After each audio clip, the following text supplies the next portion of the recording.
ये यात्रा रुकी क्यों नहीं है? यात्रा ले जाओ दूसरी तरफ। पुलिस के सिपाही से लेकर के अधिकारियों तक ने अपने सरकारी और प्राइवेट हथियारों से गोलियां चलाई, जिसका वीडियो रिकॉर्डिंग है। संभल जो इसलिए जाना जाता था कि भाईचारे के साथ वहाँ रहते हैं लोग, वहाँ अभी से नहीं, सदियों पुराना भाईचारा हजारों साल से इसी तरह रहते आए हैं।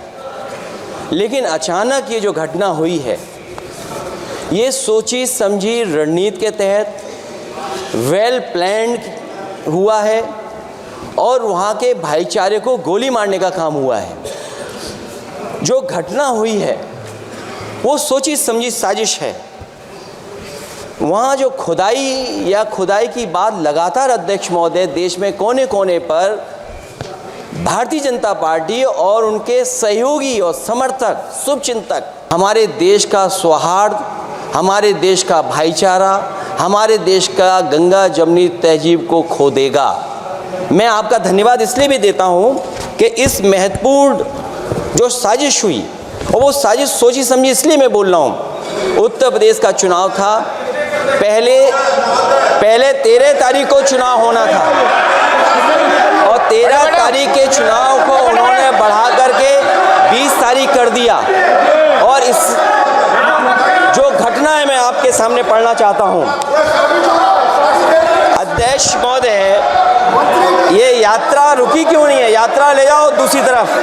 अध्यक्ष महोदय, संभल की शाही जामा मस्जिद के खिलाफ 19/11/2024 को सिविल जज सीनियर डिवीज़न छंदौसी संभल में एक याचिका डाली गई। कोर्ट ने दूसरे पक्ष को, अध्यक्ष महोदय सुनिए, ये सुनना चाहिए, हम यूं ही नहीं कहते थे। आप तो संक्षिप्त में बोले। अध्यक्ष महोदय, हम यूं ही नहीं कहते थे कि संविधान ये मानती नहीं सरकार, हम यूं ही नहीं कहते थे कि संविधान नहीं मानती। जब प्लेसेस ऑफ वर्शिप एक्ट है, प्लेसेस ऑफ वर्शिप एक्ट है, हम बनते तो बहुत कुछ हैं। संभल के शाही जामा मस्जिद के खिलाफ 19/11/2024 को सिविल जज सीनियर डिवीज़न चंदौसी संभल में एक याचिका डाली गई। कोर्ट ने दूसरे पक्ष को सुने बगैर उसी दिन 19/11/2024 को सर्वे के आदेश दे दिए। ताज्जुब की बात है, संभल के जिलाधिकारी संभल और पुलिस अधीक्षक संभल आदेश को पढ़े बगैर 2 घंटे के बाद सर्वे के लिए पुलिस बल के साथ शाही जामा मस्जिद पहुंच गए। जामा मस्जिद की कमेटी, जनप्रतिनिधि, उलेमा इकराम, सभी अधिवक्ताओं ने सहयोग दिया। जिलाधिकारी संभल और पुलिस अधीक्षक संभल ने 2.5 घंटे सर्वे के बाद कहा सब सर्वे पूरा हो चुका है और अब रिपोर्ट कोर्ट को भेज दी जाएगी। लेकिन दिनांक 22/11/2024 फ्राइडे को जुमे की नमाज के लिए लोग नमाज अदा करने के लिए जामा मस्जिद पहुंचे, लेकिन पुलिस प्रशासन ने बैरिकेड लगा दिया ताकि लोग नमाज न पढ़ सकें। उसके बाद भी लोगों ने संयम बरतते हुए नमाज अदा की और किसी प्रकार का विरोध प्रदर्शन नहीं किया।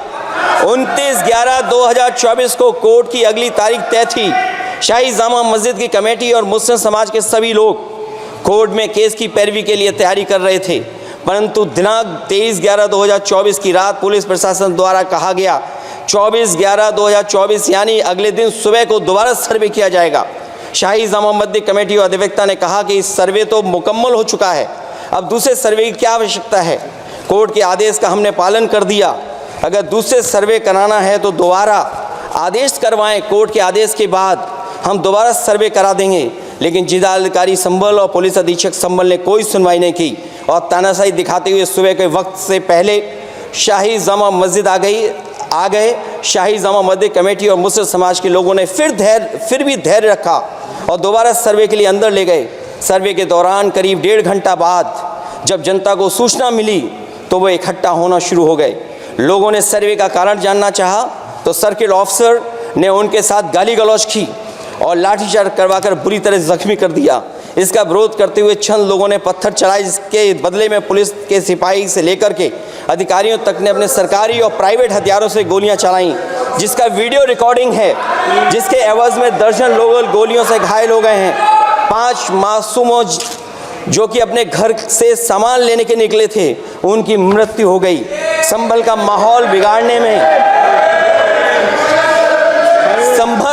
संभल का माहौल बिगाड़ने में याचिका दायर करने वाले लोगों के साथ पुलिस और प्रशासन के लोग जिम्मेदार हैं। इनको निलंबित किया जाना चाहिए और हत्या का मुकदमा चलाया जाना चाहिए, जिससे कि लोगों को इंसाफ मिल सके और आने वाले समय में कोई इस प्रकार की संविधान के खिलाफ और गैर कानूनी घटना को अंजाम न दिया जा सके।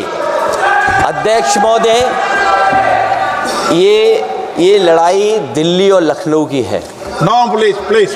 कभी दिल्ली पहुंचे थे जिस रास्ते, वही लखनऊ वाले उसी रास्ते पहुंचना चाहते हैं। ऊर्जा रमन सिंह जी